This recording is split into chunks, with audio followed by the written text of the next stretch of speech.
Aujourd'hui, c'est l'anniversaire. 1000 jours d'abstinence aujourd'hui. Au moment où la vidéo sort là, imagine-toi te réveiller tous les matins pendant 1000 jours sobre.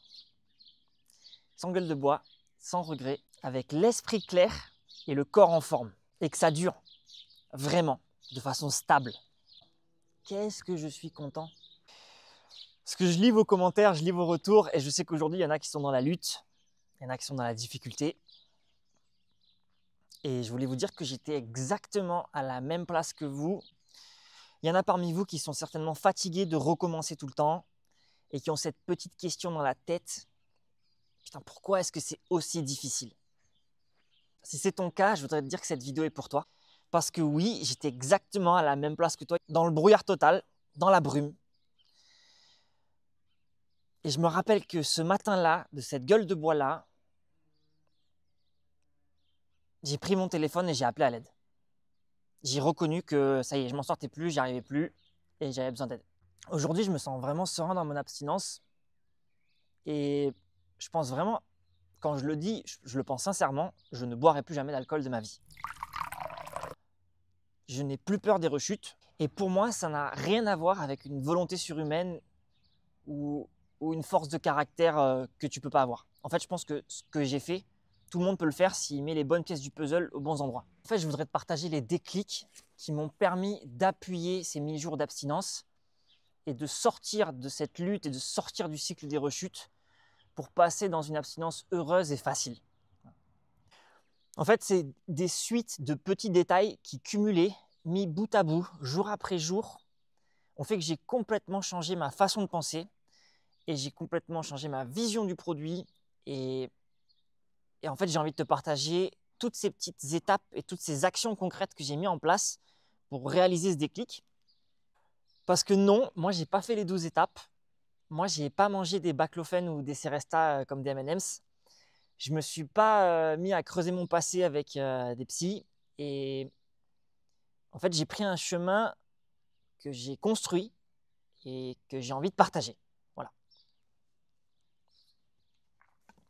Donc, je vais te proposer de parler de la conscience, de la reconnexion au corps et des piliers non négociables que j'ai mis en place pour supporter ce changement de vie. Je t'invite à rester jusqu'à la fin de cette vidéo parce que j'ai une annonce à la fin de cette vidéo pour célébrer ces 1000 jours, quelque chose que j'ai créé et que j'ai hâte de montrer. Alors, le premier truc que j'ai appris déjà de ces 1000 jours, c'est que la volonté est un muscle et qui finit toujours par cramper ou par s'épuiser, alors que la discipline est un muscle qui se renforce au quotidien. Donc le premier truc que je voulais te dire, si tu galères, c'est arrête de tout miser sur la volonté, arrête de tout miser sur le simple fait de poser le verre, ça ne marche pas. C'est épuisant de lutter tout le temps contre quelque chose qu'on désire au fond de soi. Et on finit toujours par y céder. Pour moi, le point de bascule, il s'est fait au moment où je suis sorti du « je dois résister, je dois tenir, ça va être un combat, ça va être une lutte » à « waouh, ça y est, je vois l'arnaque. J'ai vu l'arnaque, j'ai pigé. » Parce que quand tu comprends comment le mécanisme de l'éthanol fonctionne, quand tu comprends comment ça t'a été inculqué, comment c'est rentré dans ton inconscient, quand tu piges pourquoi ton cerveau s'est fait piéger, pourquoi c'est définitif et pourquoi en fait l'alcool ne résout que les problèmes qu'il a causés lui-même. Quand j'ai pigé ça, à ce moment-là, l'envie, elle s'est évaporée. J'ai perçu l'illusion de ce à quoi je m'accrochais autant. À ce moment-là, je suis sorti du mode lutte et en fait, j'étais plutôt en colère à ce moment-là. C'est tellement culturel, c'est tellement imposé alors que c'est un poison.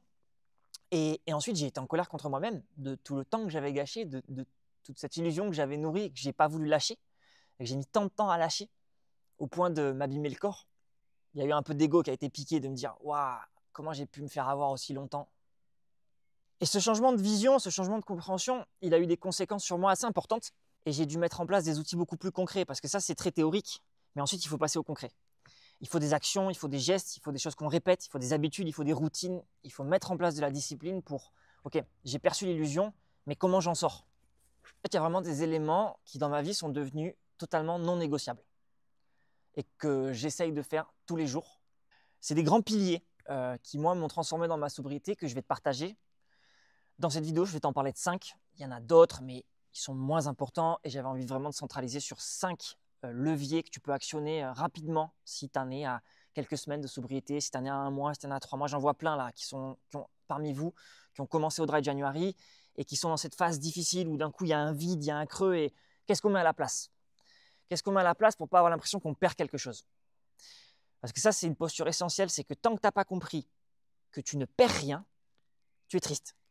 Au moment où tu acceptes qu'en fait tu t'es fait berner, que c'était une illusion et que tu n'as absolument rien perdu, mais que au fur et à mesure des semaines et des mois, tu vas ne faire que gagner des choses, c'est tellement plus simple, quoi.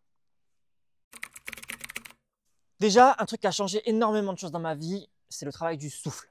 J'ai eu de la chance de partir en Thaïlande dans des retraites bouddhistes. J'ai eu la chance d'apprendre à respirer, à calmer mon système nerveux central via le nerf vague, à travailler avec la méthode Wim Hof, l'hypoxie, l'hypocapnie, l'inconfort, à apprendre à doser le stress de façon à le sortir de son homéostasie. J'ai appris le souffle. Voilà. Ça me semblait être un détail. Je me disais, oui, ben on respire, tout le monde respire, il n'y a rien à apprendre là-dedans. Et j'ai découvert dans mon cheminement que le souffle est un outil formidable et je dirais même dans certains cas, c'est presque un art. On peut apprendre à respirer, à vraiment travailler avec sa pompe diaphragmatique, à ouvrir sa posture, aller chercher une respiration ventrale. Il y a plein d'exercices pour soit se stresser, soit se calmer avec le souffle. Et pour moi, c'est vraiment une pédale d'accélérateur ou une pédale de frein sur le système nerveux.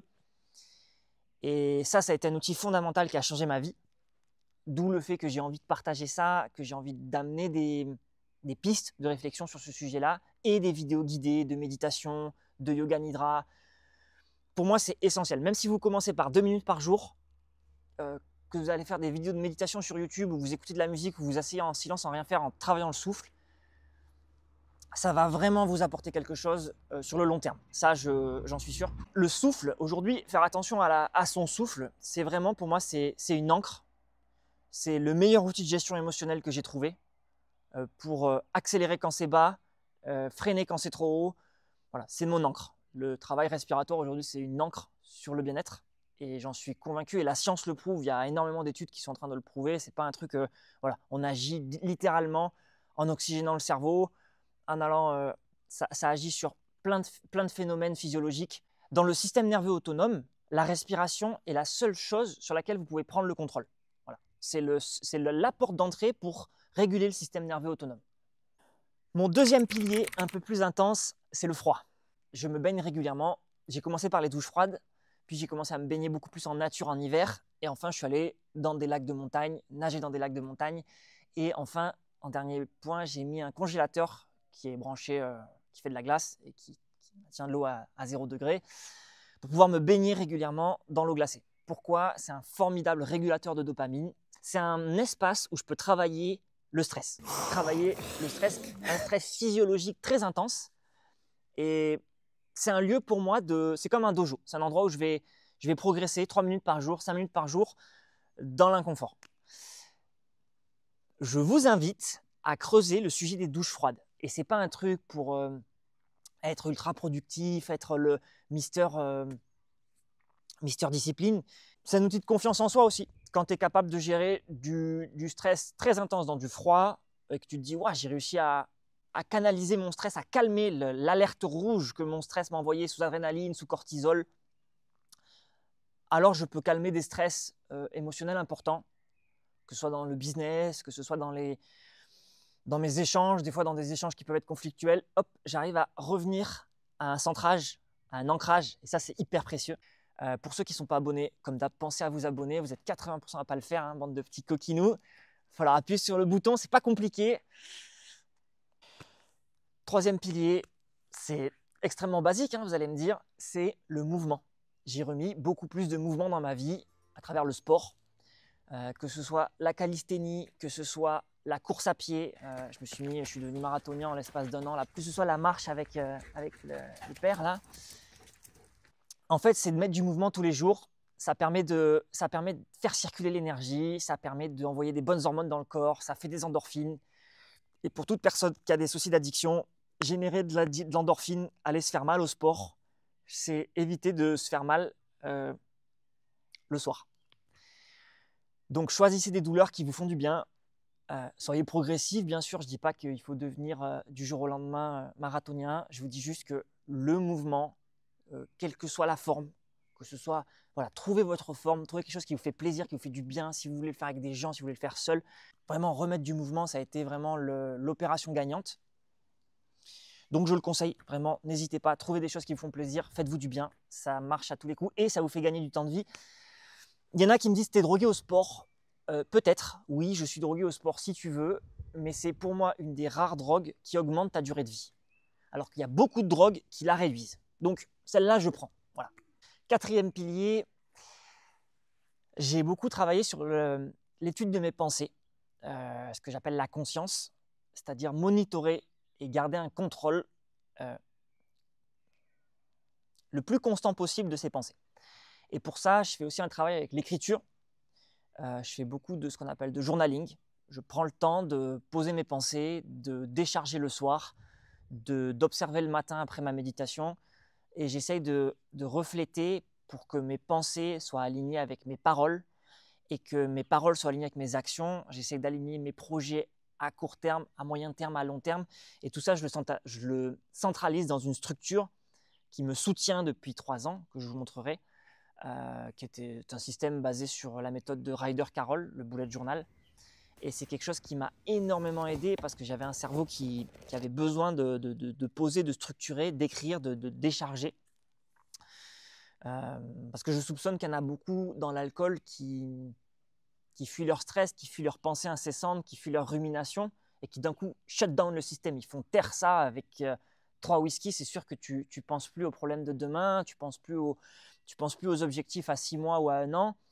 Et ça fait du bien, c'est une pause, elle fait du bien temporairement, mais moi, cet outil-là, en tout cas, me supporte. Et je sais que je pense que je n'aurais peut-être pas réussi si je n'avais pas eu cet outil-là de travail de conscience, de travail des pensées.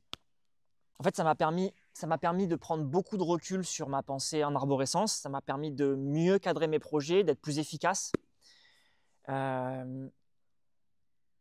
Ça m'a permis de voir plus clair, quoi, et de calmer cette espèce de mental de singe. Les moines bouddhistes disent « the monkey mind ».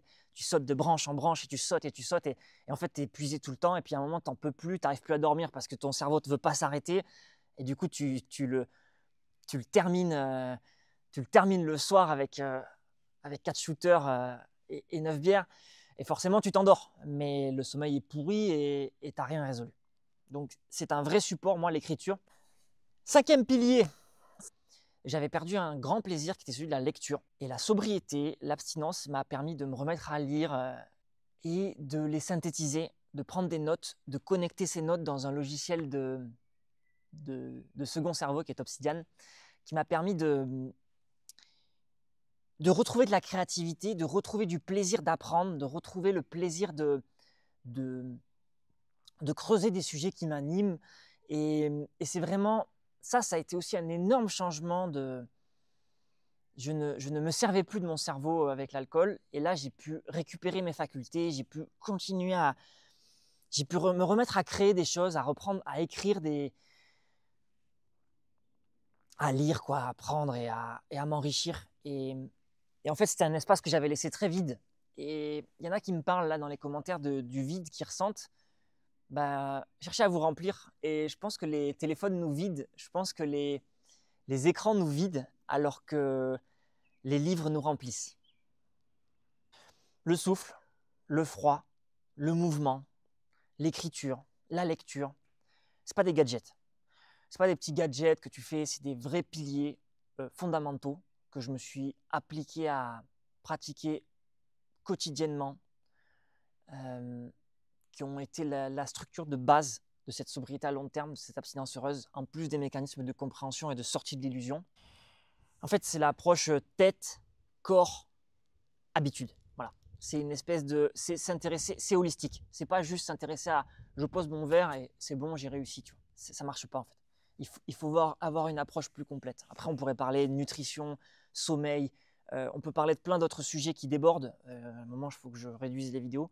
Et donc, au fur et à mesure de mon cheminement, j'ai eu envie de commencer à structurer ce que j'avais appris, tous les bouquins sur la sobriété, sur l'abstinence, sur les habitudes, sur les neurosciences, sur le souffle, sur la méditation, sur le bouddhisme, sur la psychologie. J'ai eu envie de condenser tout ça, de connecter tout ça avec des liens, d'écrire des choses, d'écrire des vidéos, d'écrire des méditations. Et j'ai aussi commencé à partager sur Amsober pas mal de conseils. Et du coup, je me suis décidé d'accompagner des gens en individuel pendant des mois pour leur proposer de suivre ma méthode, de ce que j'avais appliqué sur moi et voir si c'était transmissible. J'en ai accompagné une dizaine en l'espace de 2 ans. J'en ai plusieurs qui ont accepté de témoigner entre 9 mois, 1 an, et qui m'expliquent dans leurs témoignages et dans leurs retours qu'ils ont réussi, alors qu'ils rechutaient depuis parfois des dizaines de fois, ils ont réussi à sortir de la lutte et ils ont réussi à voir le combat plus comme un combat mais comme une évidence. Et donc, j'ai envie aujourd'hui, symboliquement, pour les 1000 jours, de rendre ça plus structuré, de rendre ça plus professionnel aussi, et de proposer un accompagnement individuel, personnalisé, sur mesure. En fait, pour moi, c'est devenu une évidence, c'est devenu quelque chose que j'ai envie de faire. Et donc, j'ai mis en place quelque chose, vous avez les liens qui vont apparaître en dessous de la vidéo, qui vous permet, si vous êtes intéressé par ce que je propose, que ça résonne, que ça vous dites « Ah, il y a peut-être une piste par là »,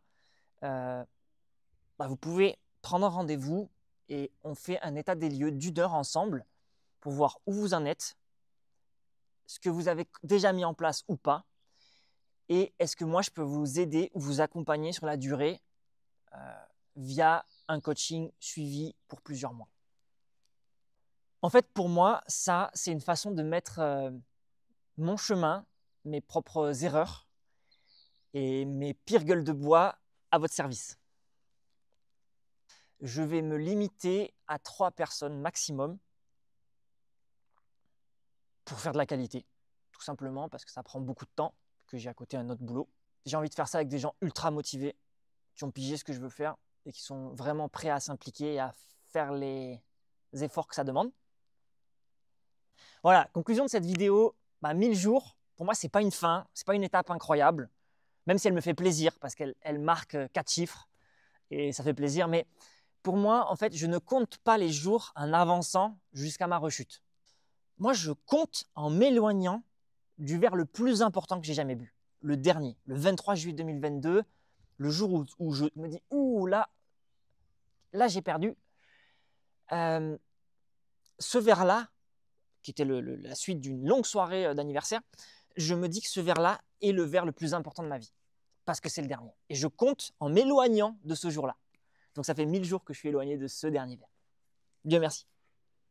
Et pour moi, si j'avais une dernière chose à dire, c'est que la plus belle des leçons que j'ai retenues de ces 1000 jours, c'est que la liberté, c'est quelque chose qu'on cultive jour après jour, qu'on arrose jour après jour.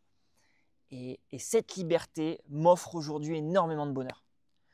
Quelles que soient mes conditions matérielles, quelles que soient les conditions émotionnelles, quelles que soient les conditions…